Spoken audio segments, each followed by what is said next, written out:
Space Avocat, Space Avocat, le podcast. the podcast.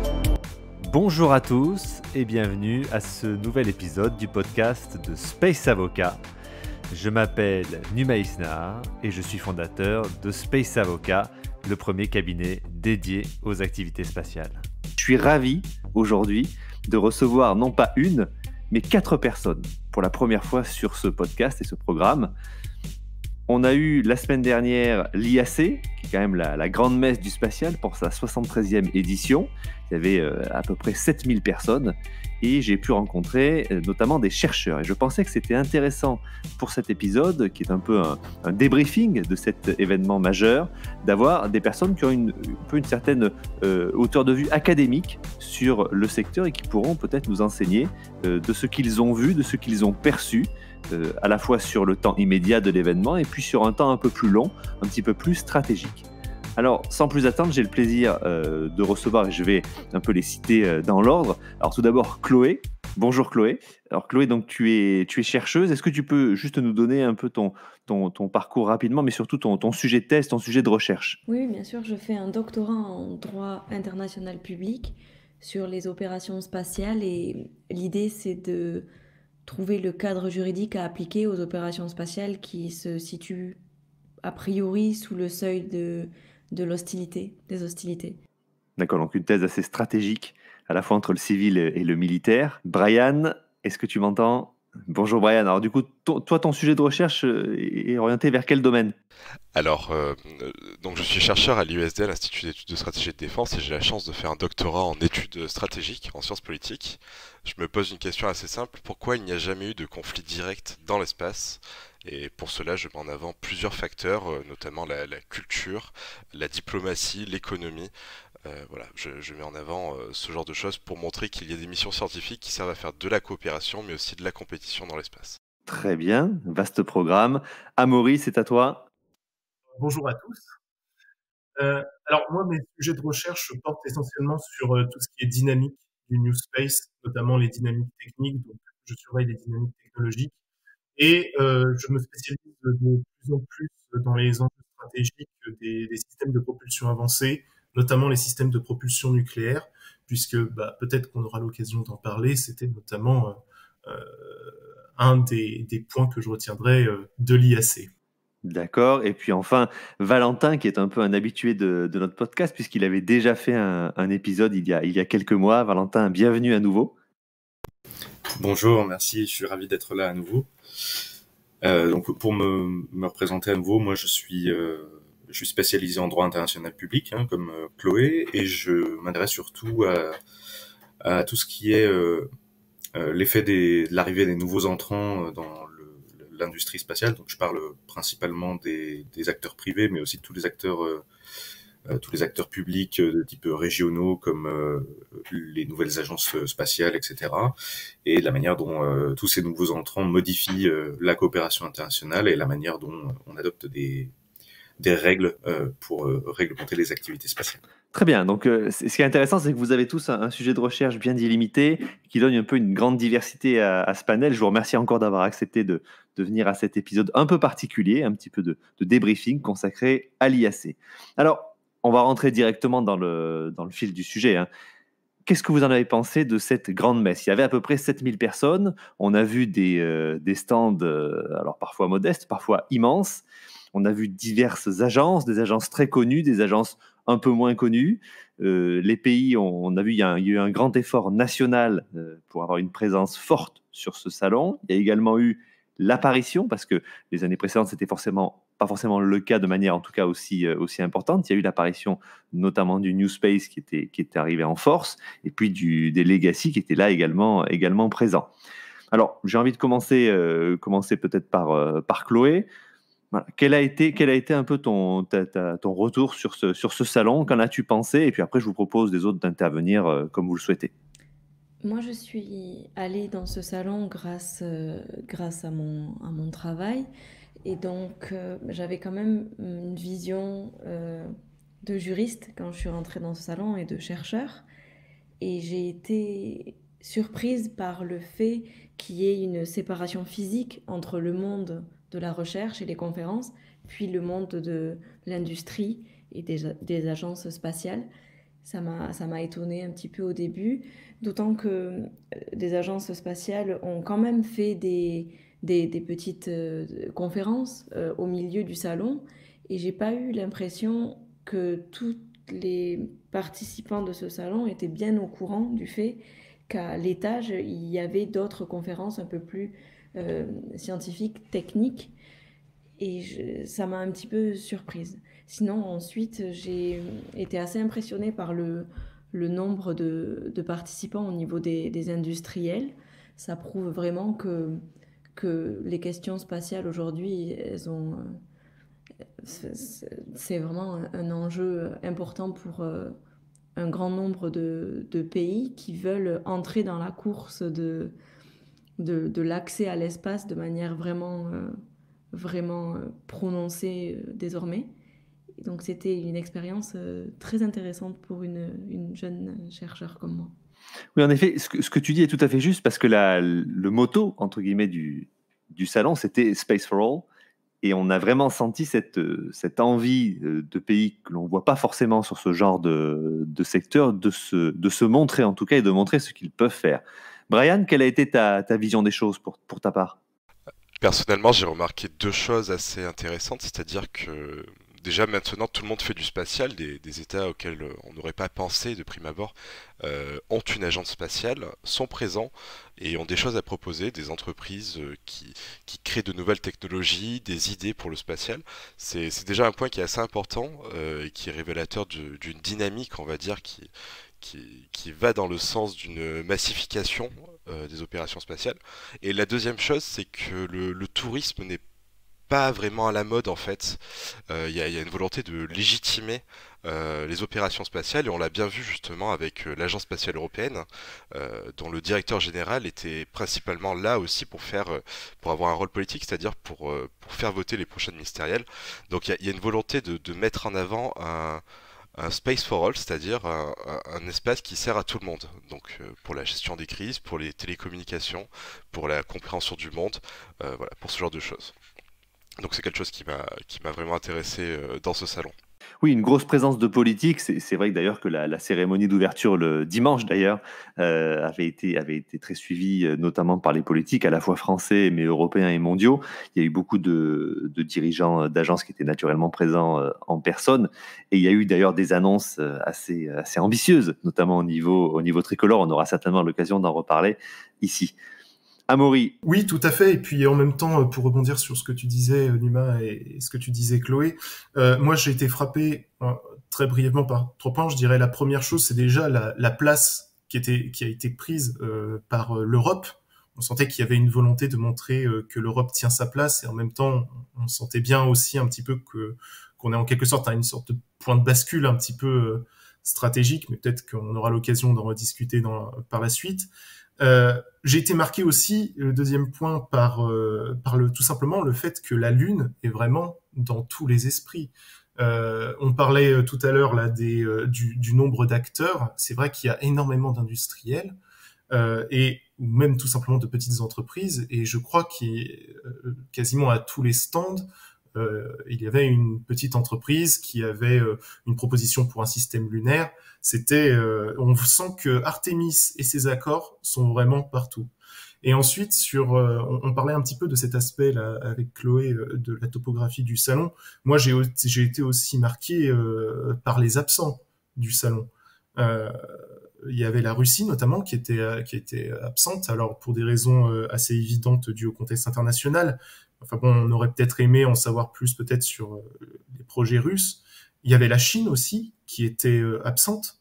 Alors là, pour le coup, j'ai un petit peu plus de mal à comprendre, vu les progrès chinois assez fulgurants en matière de stations spatiales, de véhicules réutilisables, ou même d'exploration lunaire. Il y a peut-être au plan géopolitique, là, je pense qu'on est peut-être arrivé à un point de bascule. Finalement, il y avait énormément d'acteurs que l'on pourrait qualifier, on va dire, d'occidentaux, ou en tout cas, ou affiliés, Et puis voilà, il y a aussi également un certain nombre d'autres acteurs qui sont des poids lourds du secteur spatial qu'on aurait peut-être aimé voir et qui, bon, je pense pour le bonheur de l'Europe, finalement, ne se sont pas déplacés. Voilà ce que je retiendrai brièvement. Alors en effet, c'est vrai que la topologie et la topographie de ce genre de salon en dit long parfois sur les dynamiques internationales.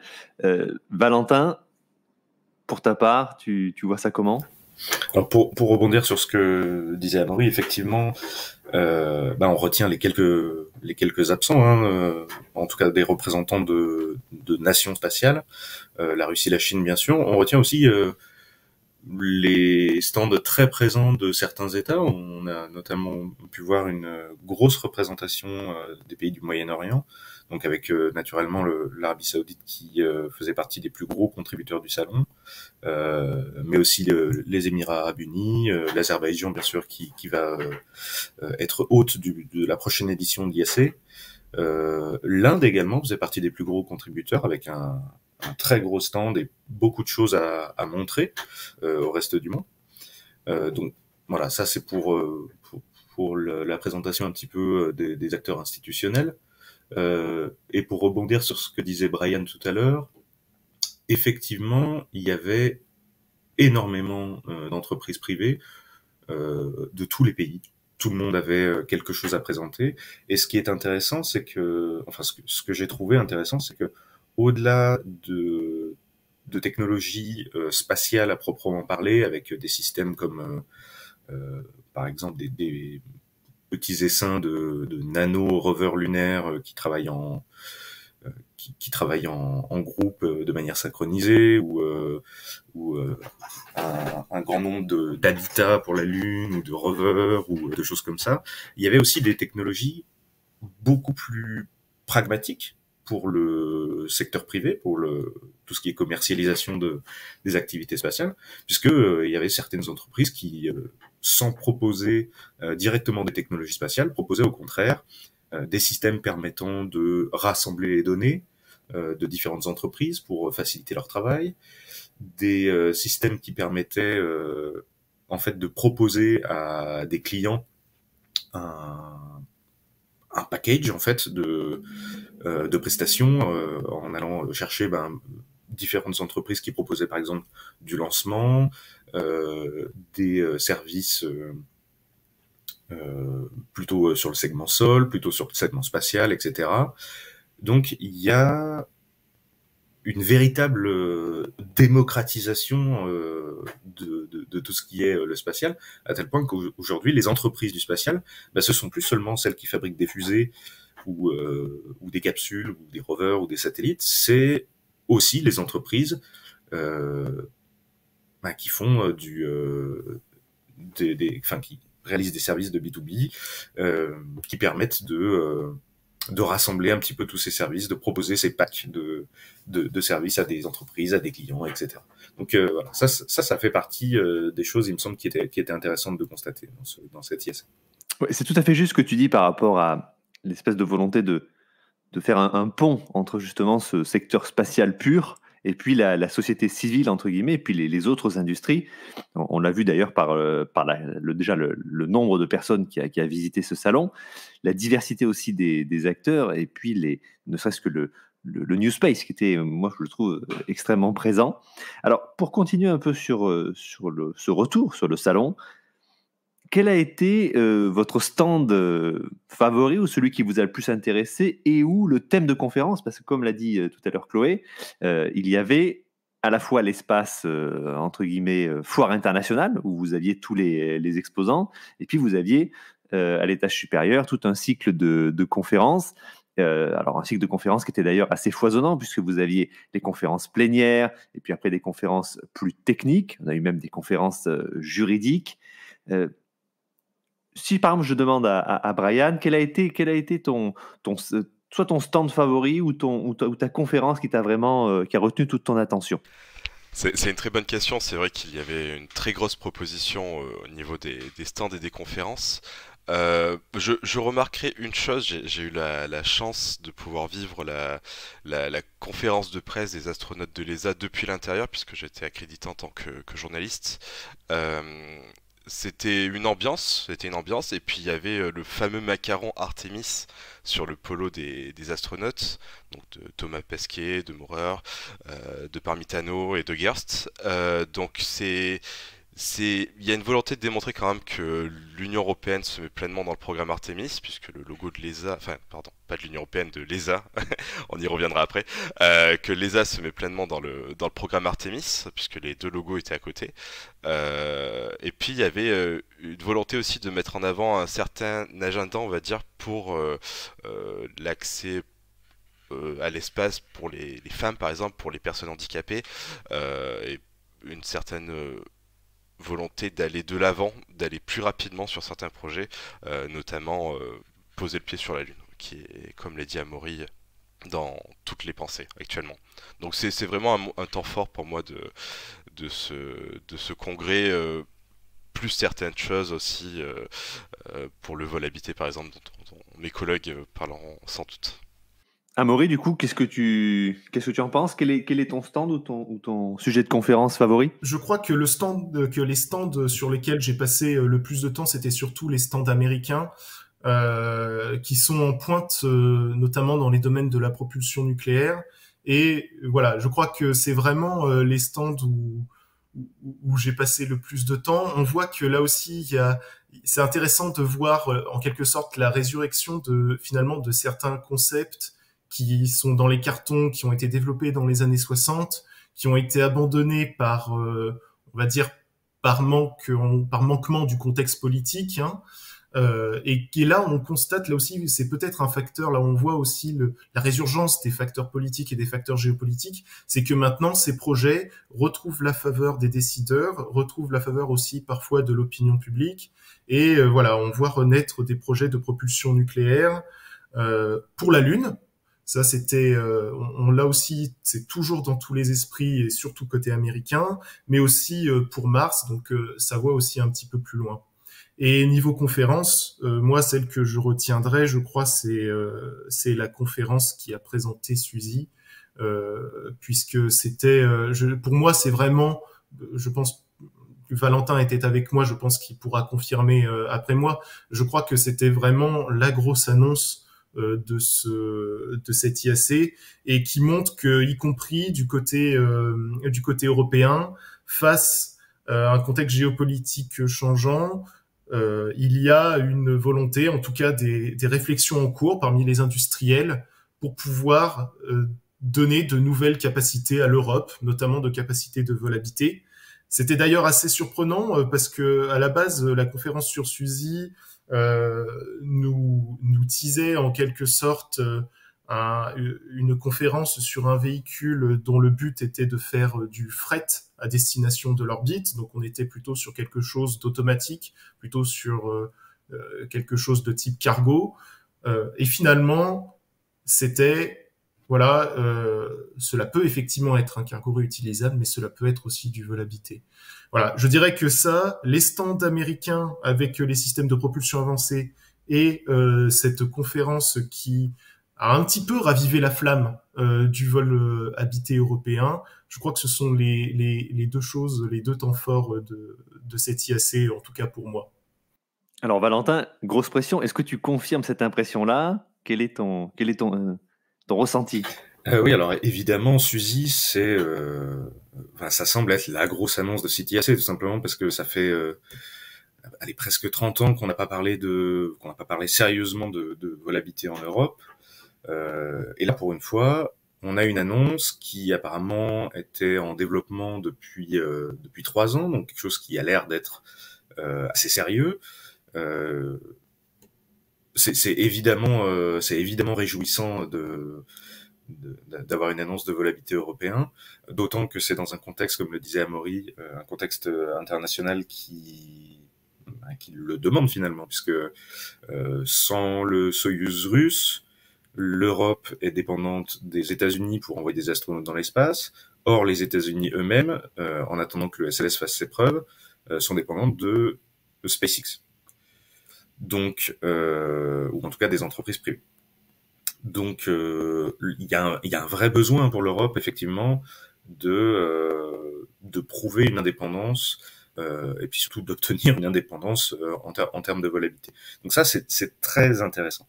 Maintenant, on en a discuté avec Amaury. C'est vrai que les réactions du public, de l'opinion publique, sont assez mitigées vis-à-vis de Suzy. C'est-à-dire qu'il y a un vrai engouement, un vrai enthousiasme de la part des gens, notamment sur les réseaux sociaux. Après, il y a aussi beaucoup de méfiance à l'égard de ce type de projet, qui sont évidemment super intéressants, mais qui ont une histoire en Europe d'une courte durée de vie, je dirais. Parce que c'est souvent des choses qui sont très prenantes et qui coûtent cher aussi, et il faut convaincre les dirigeants politiques d'investir dans ce domaine. Donc, j'imagine qu'on aura la réponse dans 2 mois à la ministérielle de l'ESA. Je reste optimiste, personnel.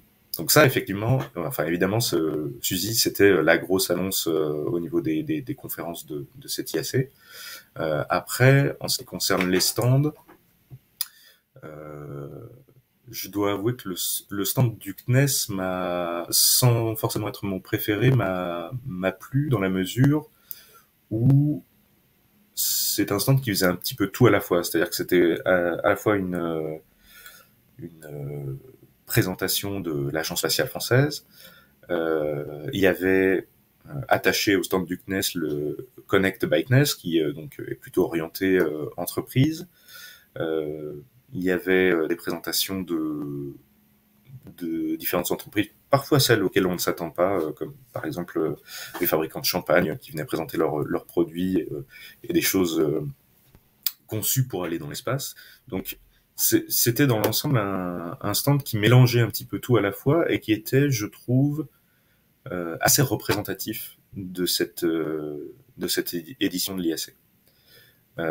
Maintenant, il y avait aussi quelque chose qui a pu passer un petit peu plus inaperçu et qui était présent notamment pour la journée ouverte au public le mercredi, qui était un stand un petit peu éducatif, donc à l'attention des étudiants, des élèves de collège, de lycée, et avec plusieurs petites étapes, avec plusieurs présentations sur les phénomènes spatiaux, les technologies spatiales, etc. Et j'ai trouvé que c'était une bonne initiative de faire ce type de communication pour le grand public, et je pense qu'on aura l'occasion d'en reparler un petit peu plus. En effet, comme tu l'as très bien dit, il y avait des stands assez importants qui avaient ce rôle un peu de forum. Et je suis d'accord avec toi, le CNES avait ce rôle un peu central, ce qui se comprend aussi puisque le CNES était l'organisateur, et donc il y a eu cette volonté, je pense, d'avoir ce rôle central. On remarquera d'ailleurs que c'était assez intéressant parce qu'il était bien sûr non loin de celui de l'ESA, mais il y avait aussi en voisin la DLR et puis l'ISRO qui était aussi présente, et comme vous l'avez aussi dit, en force. Chloé, ton stand favori, ton sujet de conversation, de conférence favori, ou les deux peut-être? J'ai pu être présente au salon seulement les 2 premiers jours, donc c'est plutôt une impression globale que je vais donner. Ce qui m'a plu au niveau des stands, c'est celui de l'ESA, parce que c'est celui que j'ai trouvé le plus immersif. C'est-à-dire que quand je suis arrivée dans ce salon, je suis arrivée avec cette idée de découvrir le monde du spatial, mais pas à travers le droit pour une fois, mais plutôt à travers une espèce de prisme de réalité pour voir ce qui se fait réellement aujourd'hui. Et donc l'ESA était celui qui, pour moi, a démontré le plus de choses à ce niveau-là. Ensuite, j'ai été plutôt présente à l'étage pour suivre quelques conférences, mais j'ai pas pu en suivre énormément parce que ce congrès, ça permet aussi de faire des rencontres, parce que tout le monde du spatial est présent, ou plus ou moins, enfin en tout cas une majorité du monde du spatial est présent, ce qui permet de faire des rencontres quand on fait de la recherche. C'est vraiment enrichissant de rencontrer ces personnes à ce moment-là. Mais s'il y avait quelque chose une impression que je pouvais donner là de manière générale, c'est que quand on pense à ce salon, je vais reprendre ce que disait Brian. Finalement, ça a été quelque chose on nous a livré des prestations très sérieuses. Le tourisme spatial, par exemple, n'a pas été la star du salon, alors que dans les médias, on parle énormément de tourisme spatial. C'est ce qui inquiète le grand public en ce moment. Et pour autant, là, dans le salon, c'était pas vraiment représenté. On parlait de choses très sérieuses.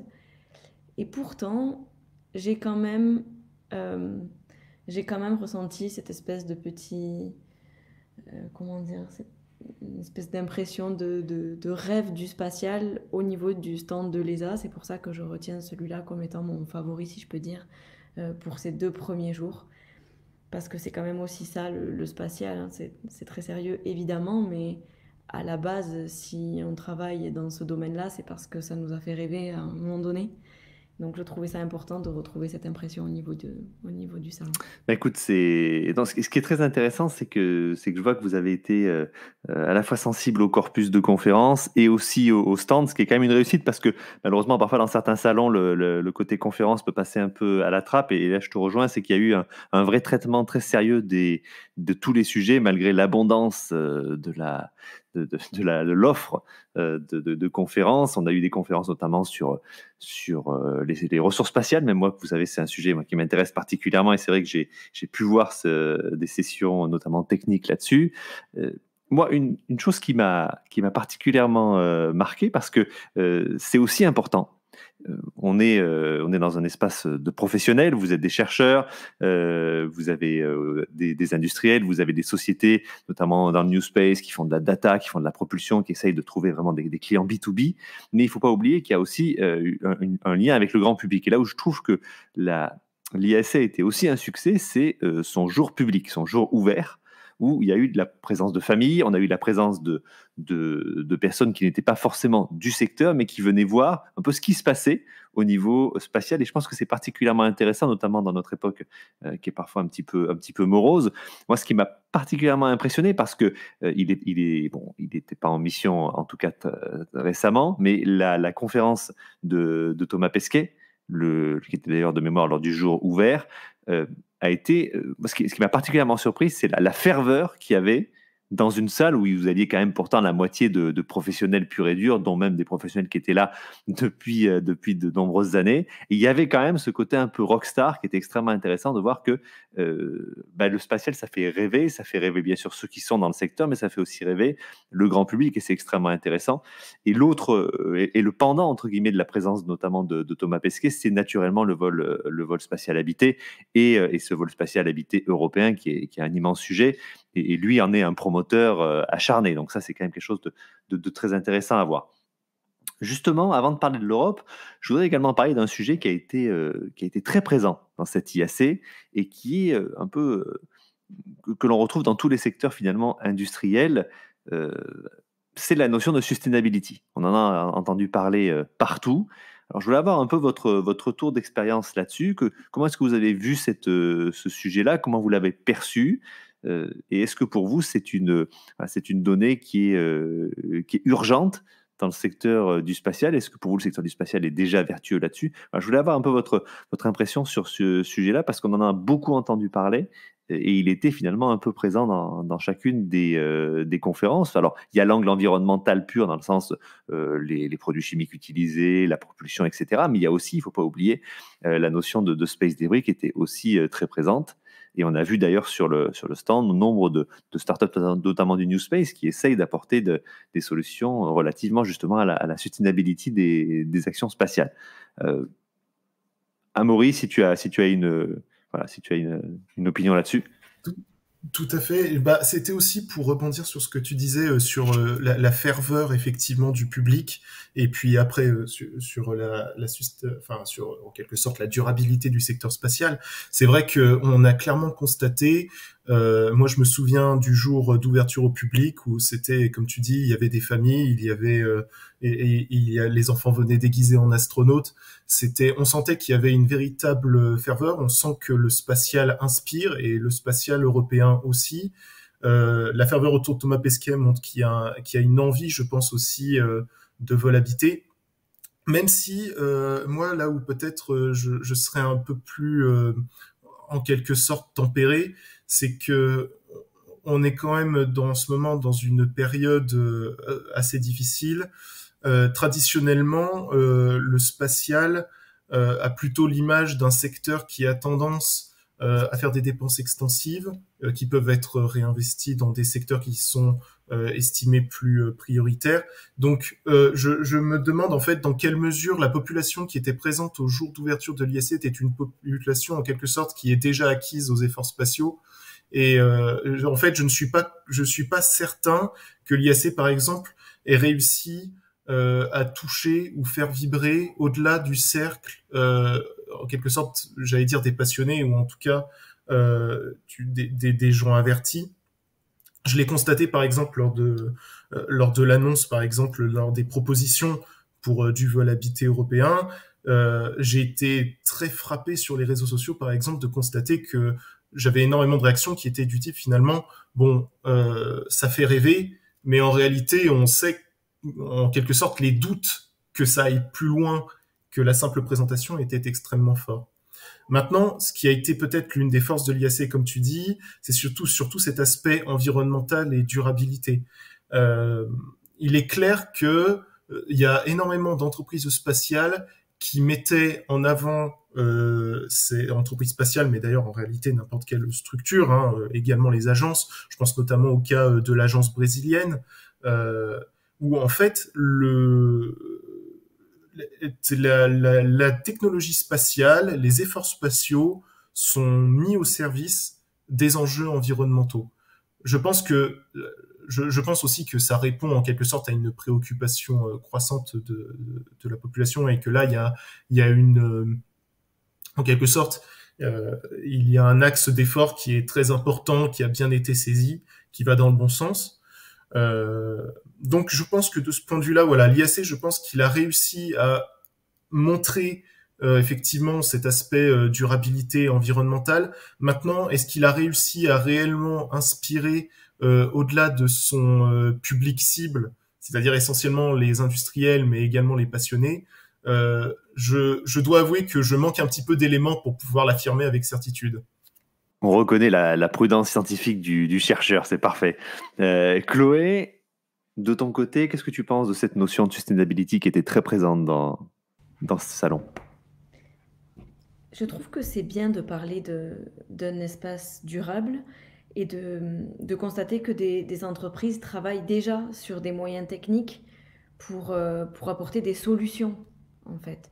On a tendance d'abord à cibler le problème et à dramatiser les choses. Et là, je trouve ça intéressant de voir qu'on a déjà des solutions pour anticiper, notamment pour la collecte de débris. Ce que j'aimerais souligner ici, c'est que je trouve ça bon de ne pas toujours dramatiser. Et les débris spatiaux, c'est évidemment quelque chose qui nous concerne tous. Et la communauté internationale en a pris conscience et c'est très bien. Mais Xavier Pasco, qui est chercheur à la FRS, qui est d'ailleurs le président de la FRS, a rappelé ce week-end que les débris, c'est pas dans tout l'espace, c'est dans quelques orbites stratégiques. Et c'est l'équivalent sur Terre d'une canette dans l'océan. Donc certes, c'est quelque chose qui existe, c'est important, mais il faut le relativiser et surtout se dire que à l'heure actuelle, des entreprises, des jeunes entreprises trouvent déjà des solutions pour nous protéger contre ce fléau du débris spatial. Donc je trouve que c'est quand même plutôt positif et qu'il faut pas toujours voir les choses de manière très négative quand on parle de spatial et des risques liés à l'activité humaine dans l'espace. C'est effectivement ce qui est intéressant dans le salon, c'est qu'il y avait ce côté sustainability qui était un peu le fil rouge, le fil conducteur, avec à côté la notion d'accessibilité avec Space for All. Mais là où je te rejoins totalement, c'est que les industries étaient présentes, les solutions techniques, en tout cas, même si elles étaient pour certains à un stade embryonnaire, mais d'autres à un stade plus avancé, étaient quand même présentes, étaient là. Il y avait aussi des sessions techniques. Donc, on était un peu sorti de l'effet d'annonce pour aller vers le technique. Là, je suis tout à fait d'accord. Valentin, ton opinion?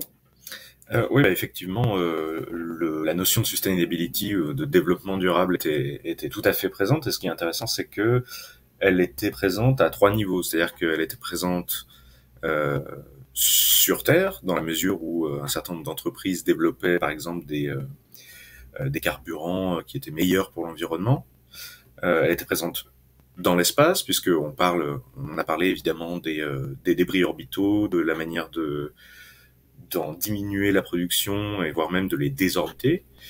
Et puis, elle était présente aussi à travers l'espace, puisque finalement, l'une des choses qui ressortait beaucoup de cette notion de sustainability, c'était l'utilisation des moyens spatiaux pour aider à la protection de l'environnement sur Terre. Donc, observation de la Terre, avec un suivi des forêts, un suivi des océans, etc.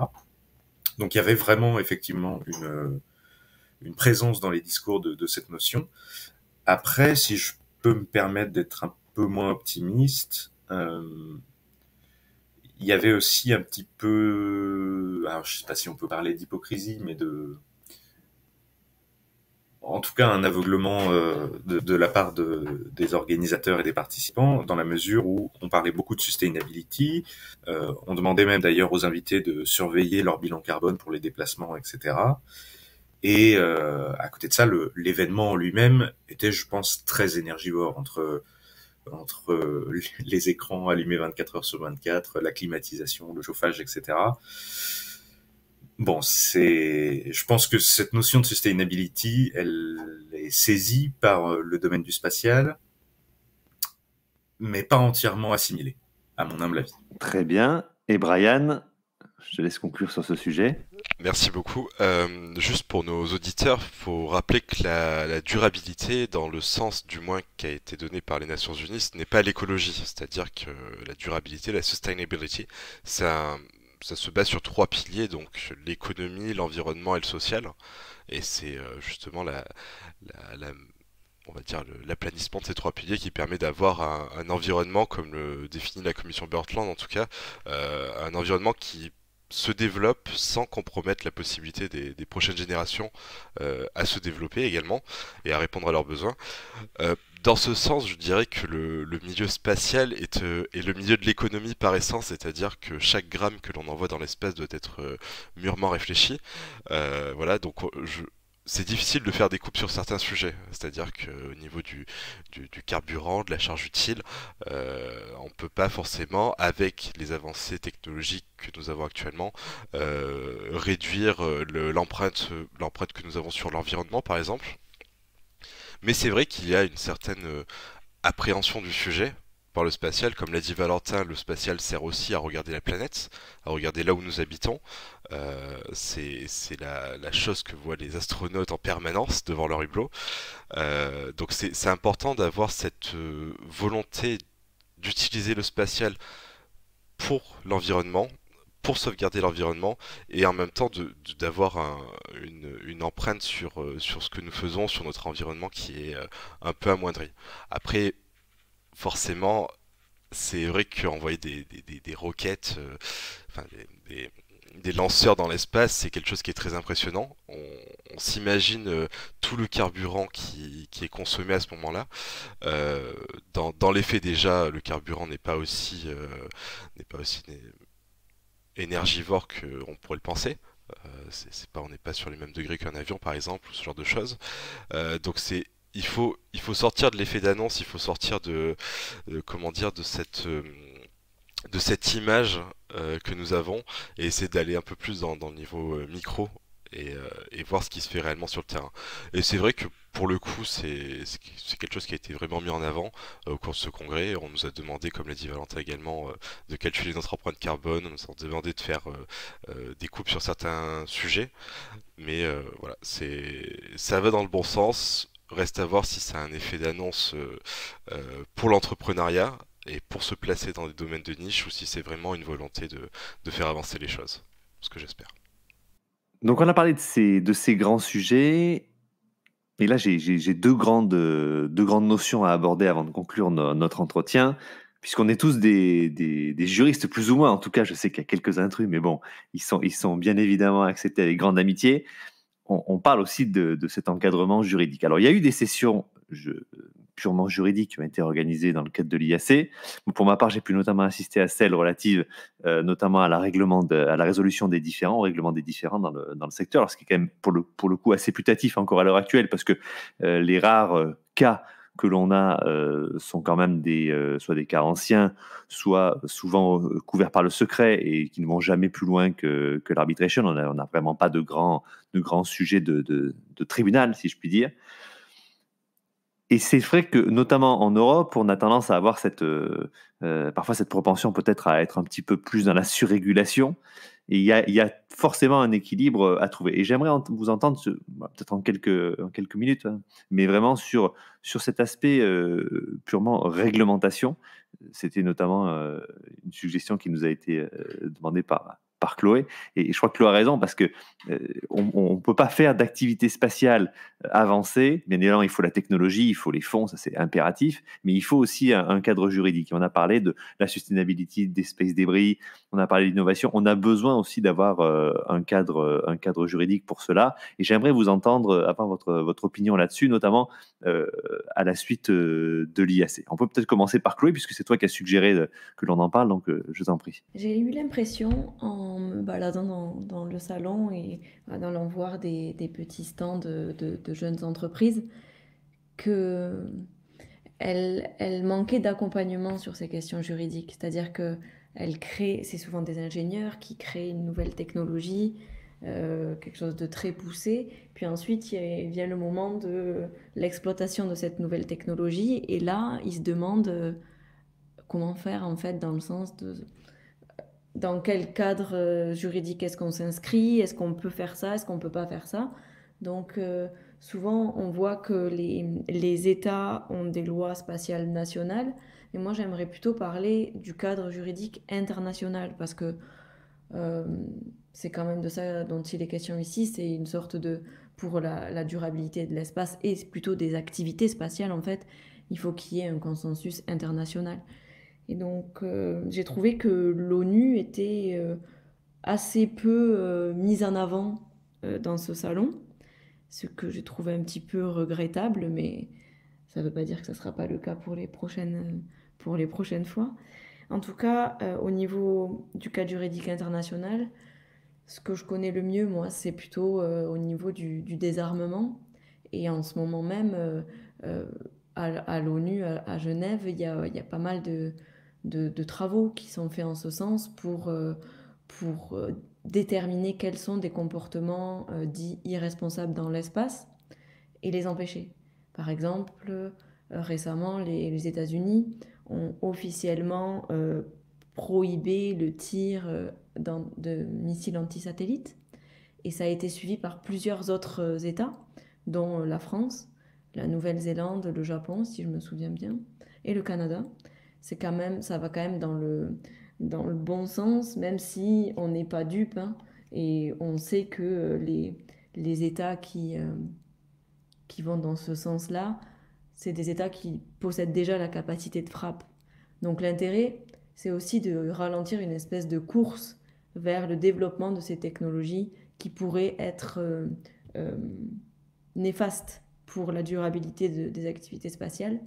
C'est toujours ça qui est délicat, c'est que à chaque fois qu'on innove dans le spatial, c'est un côté évidemment positif pour nous sur Terre, parce que ces applications spatiales nous servent sur Terre, mais si elles ne sont pas encadrées, ça pourra aussi, du fait de la dualité des objets spatiaux et des activités spatiales, ça pourrait aussi avoir des conséquences dommageables et être utilisé dans le cadre d'un conflit armé, pas nécessairement dans l'espace, hein, mais plutôt sur Terre. C'est-à-dire que des engins spatiaux pourraient être, ou des techniques spatiales pourraient être déroutées pour devenir des armes, en fait. Et hier soir, enfin cette nuit pour nous en France, on a pu assister, pour ceux qui étaient encore réveillés, à cette mission DART avec la NASA et le CNES. C'était pour dévier la trajectoire d'un astéroïde. C'est super, hein, si on voit ça d'un point de vue positif, on empêche que ça vienne s'écraser sur Terre.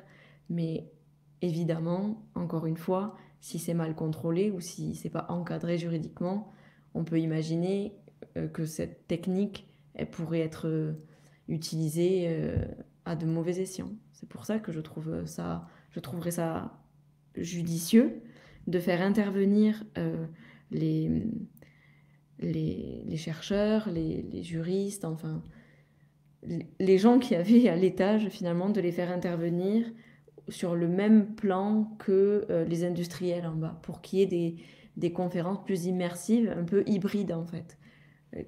Qu'on imagine des sortes de cas pratiques pour que tout le monde prenne conscience du rôle qu'il a à jouer et surtout des difficultés qu'il y a de part et d'autre pour innover, mais aussi pour encadrer ces innovations. Il faut que les industriels prennent conscience du cadre juridique et que les juristes prennent conscience aussi de la difficulté qu'il y a pour respecter tout un tas de normes. Il faut que les choses restent crédibles, réalisables. Et c'est pour ça que je trouverais intéressant que pour les prochains salons, il y ait une sorte de coopération entre ces deux mondes de la science, des sciences sociales et des sciences de l'ingénieur. Ça pourrait être effectivement une proposition pour Bakou. Ça pourrait être effectivement intéressant d'avoir une session hybride. Brian? Alors, ça fait quelques années que je n'ai pas fait de droit, depuis la licence exactement. On a tous nos petites faiblesses. Mais oui, c'est vrai que déjà l'UNCOPUOS était très éloigné en fait. Il était relégué au second plan, on va dire, dans le placement des stands sur ce salon. Pour en revenir au droit, je l'ai analysé dans la seconde partie de ma carrière, je l'ai analysé dans un sens politique, on va dire. C'est vrai qu'on peut faire du droit, beaucoup plus de droit, mais le droit spatial emporte une certaine considération, un certain élan politique, et on l'a vu notamment avec ce qu'ont pu faire les États-Unis d'Amérique en 2015, ou le Grand-Duché du Luxembourg par exemple, avec ces fameuses lois sur la mise en place d'un système propice pour les entreprises à l'exploitation éventuelle des ressources spatiales. Je suis d'accord que ça manque peut-être un peu de régulation sur certains points et que l'ONU a du mal à suivre la cadence, parce que le principal but des Nations Unies, c'est avant tout d'avoir un consensus. Et on le voit avec beaucoup de projets qui sont mis en avant. On l'a vu avec, par exemple, le document Space 2030 que nous avons pu étudier avec Valentin et Amaury. Le projet de base est très ambitieux. Ce qu'il en reste à la fin, c'est le consensus de plusieurs dizaines d'États qui se sont mis d'accord sur à la virgule près sur certaines phrases. Et forcément, ça enlève beaucoup de choses. Donc, je ne pense pas, c'est vrai, que l'ONU ait un rôle dominant à jouer en termes de régulation, du moins dans les années qui arrivent. Ce sera plus pour rappeler qu'il y a une coopération internationale pour montrer que les États peuvent discuter. Mais voilà, c'est vrai que la question du droit, je vais laisser ça plutôt aux juristes poser énormément de questions. Mais il n'y a pas de souci. Et c'est vrai ce que tu dis sur l'organisme onusien n'a pas tout à fait les mêmes formats de fonctionnement et par conséquent, on se retrouve avec ça, parfois une certaine lenteur et même un certain blocage. Ça explique d'ailleurs en partie, à mon avis, l'adoption d'Artemis, ou en tout cas la stratégie plus américaine de partir sur une version du droit international de l'espace par MOU, entre guillemets. Amaury, comment est-ce que tu vois la chose au niveau plus juridique et réglementaire ? Oui, alors moi aussi je suis un petit peu comme Brian niveau droit, mais je dirais que quand même je souscris totalement à ce qu'ont dit Chloé et Brian, et j'ajouterais surtout moi ce qui m'interpelle dans ce qu'a dit Chloé, c'est cet aspect interdisciplinarité. On parlait tout à l'heure du fait que finalement le monde de la recherche et le monde de l'industrie avaient été séparés durant cet IAC. Et c'est vrai que moi, l'un des sens des communications que j'ai fait, c'était de dire vous avez les ingénieurs qui conçoivent des vaisseaux, vous avez les scientifiques qui en quelque sorte exploitent les capacités des vaisseaux, puis vous avez les politistes et les juristes qui essayent tantôt déjà de convaincre au plan politique et puis de réglementer tout ça. Le problème, c'est que ces trois sphères finalement travaillent beaucoup chacune dans leur direction, sans forcément se rencontrer. Et à ce moment-là, on se retrouve avec des conflits entre technologie et droit sur la question des usages. Et donc effectivement, moi je pense qu'il faudrait renforcer cette interdisciplinarité. Et ça serait déjà pour la gestion des programmes spatiaux en eux-mêmes, ce serait déjà un grand pas. Je pense ne serait-ce qu'à l'expertise des juristes, par exemple, pour anticiper les changements, par exemple, tout simplement les changements de droit international, les changements de droit internationaux. Combien de programmes spatiaux comme ça se sont retrouvés coincés par manque d'anticipation politique et juridique? C'est une vraie question. Même dans la manière, par exemple, la gestion de l'opinion publique.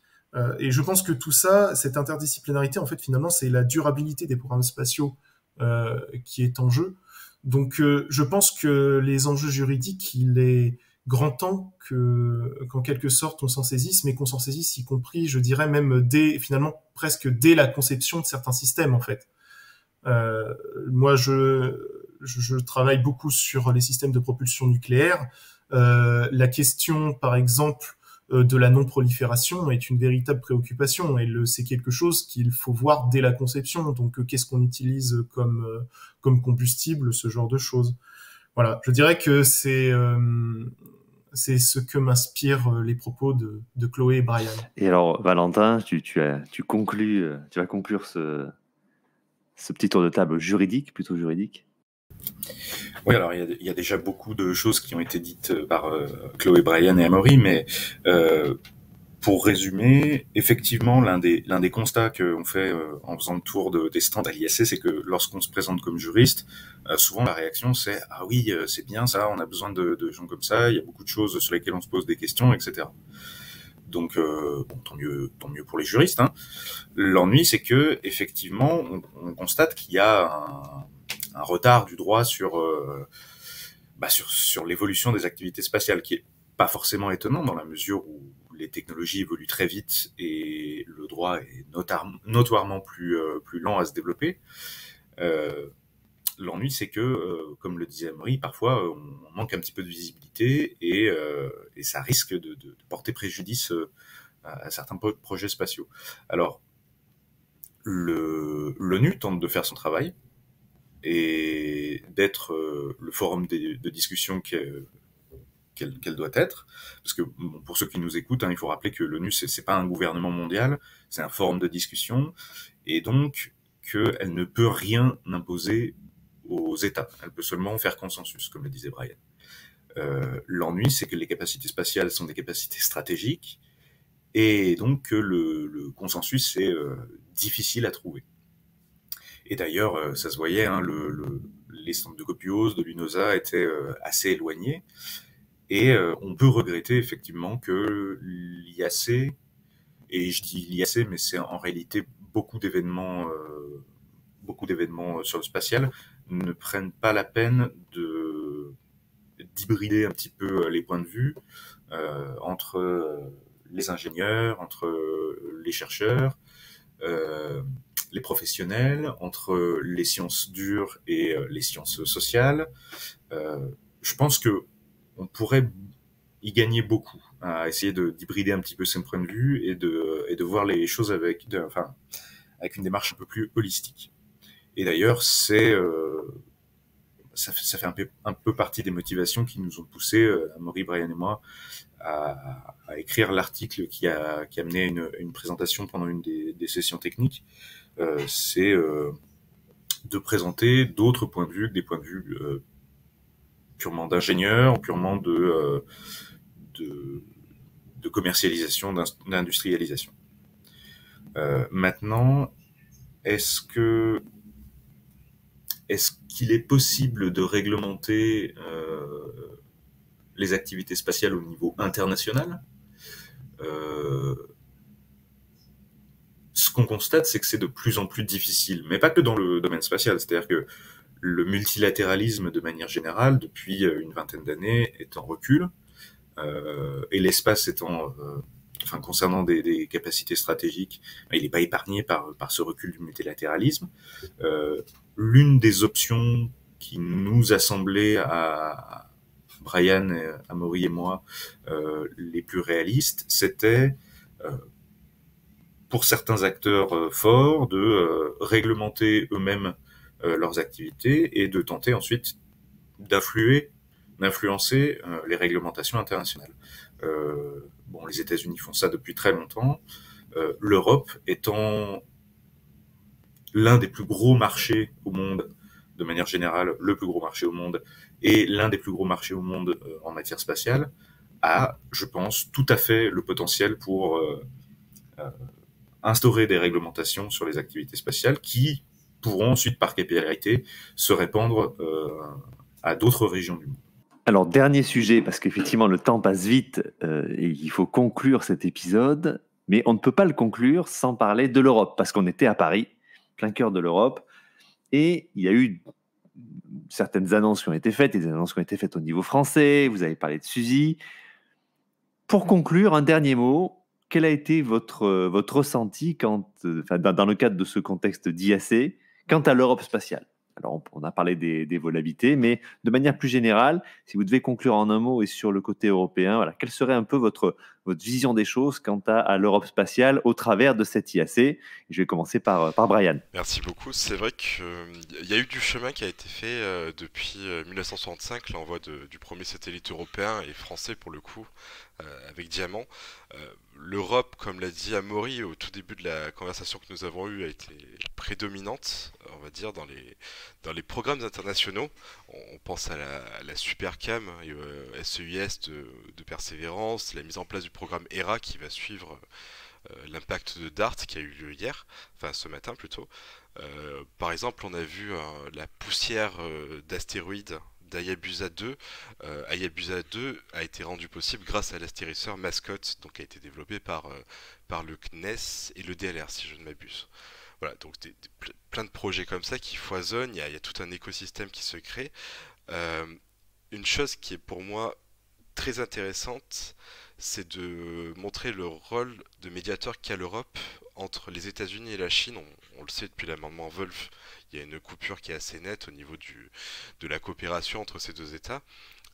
L'Union européenne espère tabler sur la relative neutralité de ses engagements commerciaux, notamment entre la Chine et les États-Unis, pour créer un rôle de médiateur, pour faire un peu de la coopération stratégique et scientifique avec les deux États, et c'est ce qu'elle fait actuellement. C'est-à-dire que l'ESA s'est entraînée en 2021 en République populaire de Chine, et en même temps conduit des projets avec les États-Unis. Pour le cadre de l'Union européenne et dans le cas de l'IAC, il faut mettre en avant, il me semble, deux types de granularité d'analyse, on va dire, au niveau de la coopération, c'est-à-dire qu'il y a la coopération interne, donc entre les États de l'Union européenne ou de l'ESA, et déjà ça c'est pas une chose qui est aisée puisque il faut trouver consensus, encore c'est un mot qui revient, mais il faut trouver un consensus, une ligne stratégique. Donc ça se joue avec la DG Défi, avec l'Agence spatiale européenne ou avec l'Agence spatiale du programme de l'Union européenne, le SPA. Et après, donc, il y a la coopération externe dont j'ai parlé tout à l'heure. Ensuite, deux derniers points peut-être qui me semblent importants au niveau de l'Europe, de l'Union européenne. C'est la question, je l'ai dit, de l'autonomie stratégique. Donc, peut-être la mise en place d'un Buy European Act, c'est ce qui s'est fait aux États-Unis, et qui a en partie permis au New Space, tel que nous le connaissons aujourd'hui, d'exister et de perdurer. Et la dernière question, c'est est-ce qu'on peut faire un New Space européen ? Donc on a vu beaucoup d'entreprises. Pour ma part, je pense que le New Space européen, c'est une question qui est un peu plus difficile à mettre en avant parce que nous n'avons pas l'histoire de notre côté, nous n'avons pas vécu la fin de la guerre froide comme l'ont vécu les États-Unis, ce qui a amené à la création du New Space. Donc voilà, c'est des questions qui se posaient, qui n'ont pas été posées, mais qui se lisaient sur les visages au cours de l'IAC et auxquelles il conviendra de répondre dans les années qui arrivent, afin de mettre en avant une stratégie qui soit claire, qui ait une vision et qui permette de répondre aussi aux enjeux qui sont ceux que nous vivons actuellement, c'est-à-dire avec une repolarisation des stratégies, on va dire, entre la Chine d'un côté, les États-Unis de l'autre, que va faire la Russie? C'est des questions qui se posent et qui sont dominantes. Valentin, comment tu vois la chose? Alors, la question de l'Europe, elle est évidemment très intéressante puisque c'était l'objet finalement de notre article avec Brian et Amaury. En fait, le point de départ de notre réflexion, c'était notre participation aux assises du New Space qui ont eu lieu il y a quelques mois à Paris également, où les sujets abordés étaient beaucoup des sujets des sujets commerciaux finalement, hein, des sujets qui intéressent directement le New Space, hein, c'est son essence après tout, mais qui n'abordaient pas par exemple des questions plus politiques, juridiques ou de communication. Et en fait, c'est ça qui a motivé la rédaction de notre article, puisque pour nous, et Brian le disait à l'instant, l'Europe en tant que région doit non seulement permettre le développement de l'industrie, des acteurs privés du spatial pour être compétitive, mais surtout, pour arriver à faire ça, il faut qu'elle ait effectivement une stratégie qui soit compréhensive et qui soit claire finalement. Et cette stratégie, elle implique effectivement des objectifs politiques, comme le disait Brian. Elle implique des réglementations des activités spatiales qui sont claires et qui puissent éventuellement influer sur l'ordre juridique international par la suite, quitte à simplifier peut-être notre gouvernance spatiale en Europe, parce que entre l'Agence spatiale européenne et l'Union européenne et toutes les institutions qui en font partie, c'est un ordre juridique qui est assez complexe, foisonnant, qui crée parfois malheureusement un petit peu des doublons, donc qui mériterait à être simplifié. Et puis, et je laisserai Amaury en discuter, mais qui a besoin aussi d'une stratégie de communication, parce que l'Europe, je crois que c'est Chloé qui en parlait c'est Chloé qui en parlait tout à l'heure, le spatial, c'est pas seulement une question de science, c'est pas seulement une question de commerce, c'est même pas seulement une question de droit, c'est aussi un rêve qu'il faut savoir cultiver, et c'est ça finalement qui fait avancer la recherche dans le domaine. Les États-Unis l'ont très bien compris puisqu'ils ont leur fait historique dans le domaine, et il faut que l'Europe se constitue ce récit également. Donc Chloé, du coup, pour ta part, quelle est ta vision de l'Europe là-dessus? Pour répondre, je vais rebondir directement sur ce que vient de dire mon collègue chercheur.